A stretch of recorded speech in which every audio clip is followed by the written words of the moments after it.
رحمن يا رحمن ساعدني يا رحمن اشرح صدري قرآن املأ قلبي قرآن. Assalamualaikum warahmatullahi wabarakatuh. Alhamdulillah rabbil alamin. Assalatu wassalamu ala asyrafil anbiya'i wal mursalin wa ala alihi wa sahbihi wa barik wa sallim ajma'in. La hawla wa la quwwata illa billahil aliyyil azim. Rabbi shrah li sadri wa yassir li amri wa hlul 'uqdatam min lisani yafqahu qawli.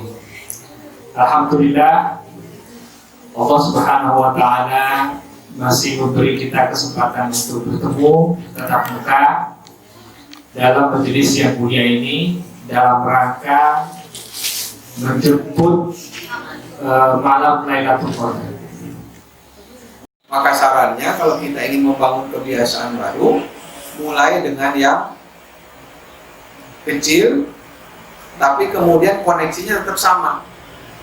Ya, ahabul amal ila Allah.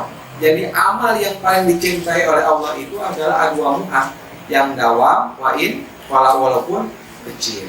Jadi kalau kita ingin bisa jarang baca Quran, yang penting kita dawamkan. Walaupun misalkan kalau satu juz nggak kuat, minimal satu baris satu halaman. Satu halaman ternyata nggak kuat juga, separuh halaman. Separuh halaman nggak kuat juga, tiga baris nggak kuat juga, satu baris nggak kuat. Artinya maksudnya setiap hari itu kita harus membaca Al-Quran, itu poinnya begitu. Nanti dengan berjalannya hari kita akan bisa nambah. Asalnya satu baris jadi tiga baris 5, jadi satu halaman dan seterusnya. Satu. Amal yang lain juga demikian, bukan hanya baca Quran, ya sodako yang nggak kan biasanya kan sodako kan berat, ya sodako 1 juta apalagi 100.000 apalagi. Kalau misalkan yang sudah punya penghasilan 10.000 nggak bisa, 1.000 rupiah setiap hari, ya. Jadi bukan besarnya, tapi rutinitasnya itu kita bangun. Maksudnya kenapa ini adalah saran supaya kita ini punya koneksi gitu loh. Jadi setiap hari kita, ini saya harus mengeluarkan harta saya, ini adalah perintah Allah. Jadi kita ingin terus gitu, setiap waktu itu ada koneksi dengan Allah. Jadi amalan kecil itu bukan masalah amalannya, tapi koneksinya ini yang selalu kita ingat kepada Allah. Jadi apapun, hari ini saya sudah mengunjungi saudara saya, siapa nih? Ada yang sakit enggak? Ya kan? Ini. Jadi koneksi ini yang terus kita bangun dengan Allah. Ya. Nah, kalau ini sudah kita bangun dari yang kecil, maka insya Allah yang besar itu akan demikian mudah kita lakukan. Jadi di dalam surat Al-A'raf, ya, Inna rahmatallah qaribun minal muhsinin. Jadi sesungguhnya rahmat Allah ini sangat dekat dengan orang yang berbuat baik. Di malam Ramadan Nabi itu tadarus Al-Quran bersama siapa? Bersama malaikat jin. Karena bulan Ramadan bulan diturunkannya Al-Quran, bulan yang sangat istimewa. Al-Quran itu petunjuk Nabi setiap malam.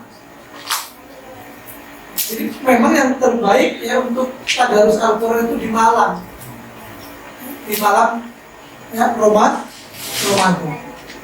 Di malam, bukan di siang atau di pagi hari, ya di malam, ya. Nah di sini dikatakan oleh Imam Bukhari, Rasul menjelaskan, Iqra'ul Quran, bacalah Al-Quran, fa'malu bihi. Setelah dibaca, terus diberitahu untuk amalkan. Ini satu paket, ya. Bapak ibu soimin wasoimat, kalau bapak ibu beli paket cuma beli, tapi kemudian paketnya itu nggak dipakai, kira-kira gimana? Ya, nggak ada artinya. Atau beli obat, setelah dicek, dikasih dokter itu resep itu, ya, dibeli obatnya dibeli, setelah dibeli diapakan? Cuma dibaca, obat mencret, corona, covid. Setelah dibaca diapakan?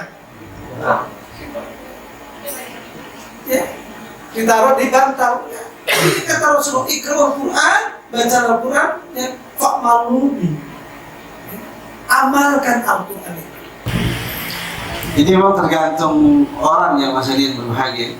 Kadang-kadang umumnya nih, kalau bicara umumnya, kalau ada pencuri ketangkap ketahuan, pasti bakal digebukin dia Mas Adin. Itu udah umum tuh, ya. Itulah konsekuensi. Satu lagi contoh ya, Mak. Saya mau nanya sama semua deh, ya. Yang namanya berzina boleh nggak ya Mas Adin? Yang laki-laki sama ini, main perempuan boleh nggak? Main perempuan? Nggak boleh? Main laki-laki? Apalagi itu. Makanya kalau ada LGBT jamaah itu orang-orang aneh semua tuh, ya. Saya ingin menyampaikan sebuah kisah yang terjadi. Ternyata ini betul jamaah. Kalau pencuri ini dilarang udah ketahuan tuh, ya. Berzina pun juga begitu. Allah mengatakan wala taqrabuz zina innahu kana fahishatan wa sa'a sabila. Jangan deketin itu zina, termasuk hal-hal yang bisa menjurus kepada perzinahan, ya. Tapi karena orang sekarang Masya Allah jemaah, untuk berzina dengan mengeluarkan uang dia berani. Sampai kemarin kita mendengar berita kan ada orang berani bayar 80 juta misalnya. Ya Allah, coba kalau seandainya antum punya 80 juta, mendingan buat apaan tuh? Buat nikah lagi? Jangan.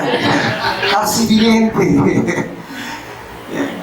Jadi kalau seandainya orang yang dikasih keleluasaan rezeki itu seandainya dia salah pakai, dipakai buat yang haram. Anehnya orang begitu tuh. Ya. Tapi itulah ujian manusia. Kalau seandainya mereka mengikuti hawa nafsunya, pasti akan salah jalan. Nah, saya ingin mengatakan kepada kita sekalian, ada kejadian nyata ini. Ini berawal dari handphone juga sebenarnya. Ada punya handphone nggak? Punya. Ini kejadian di zaman masih ada BBM-an dulu. Kalau sekarang kan udah nggak ada gay, ya. Sekarang orang pakai WhatsApp dan segala macam. Dulu ada BBM tuh. Kejadian jamaah suatu saat ada laki perempuan ketemuan, ya, tukaran pin BB. Akhirnya singkat cerita dia lupa dengan status mereka. Kayak sekarang juga banyak orang Facebookan tuh, ya, akhirnya ketemuan di jalan. Ini bermasalah juga tuh.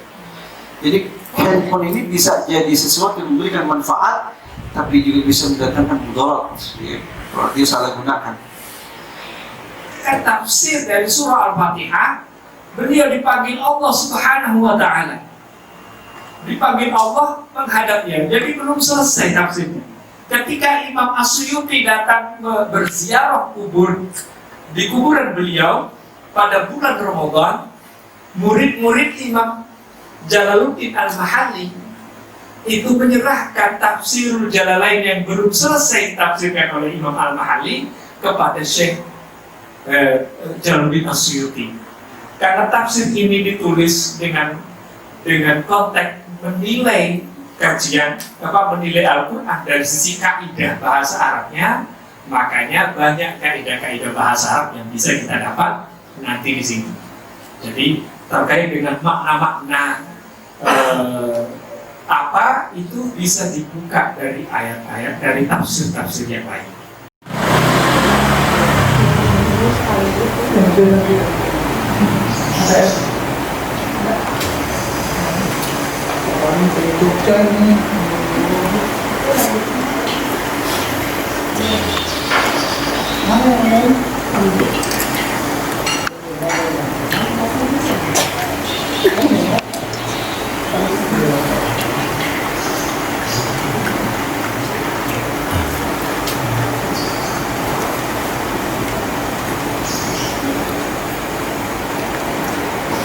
Pagi udah langsung ke aja Pak.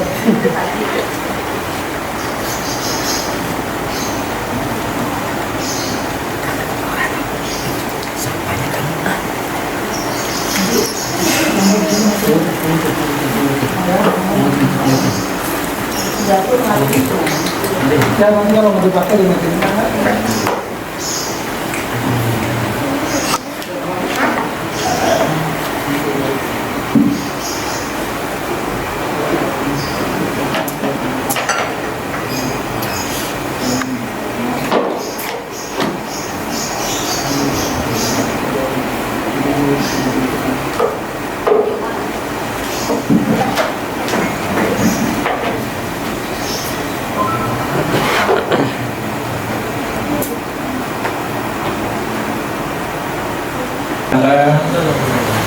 masih memberi kita kesempatan.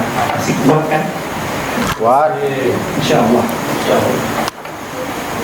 Kalau masih mengingat petuah guru saya Al-Alim Karim Syekh Abdurrahman Abu Dali rahimahullah, beliau dulu pernah kami tanya tentang Lailatul Qadar. Beliau berkata, kalau bulan Sya'ban 30 hari, maka kemungkinan besar Lailatul Qadar itu jatuhnya pada malam-malam genap. Kenapa? Karena harinya Ramadan ganjil 29. Nabi bersabda, inna yauma Sya'ban wa Ramadana hakada itu 6 kali. Kemudian Nabi bersabda, perawi melanjutkan bahwa Rasulullah membengkokkan jari kelingkingnya pada ketika dia mengangkat ke-6. Jadi sekitar 59 hari. Kemudian diakhiri hadis itu, wa in humma alaikum, jika pandangan kalian terhalang, fa'akmilu iddata Sya'ban, maka genapkanlah hitungan Sya'ban itu sahasi 30 hari.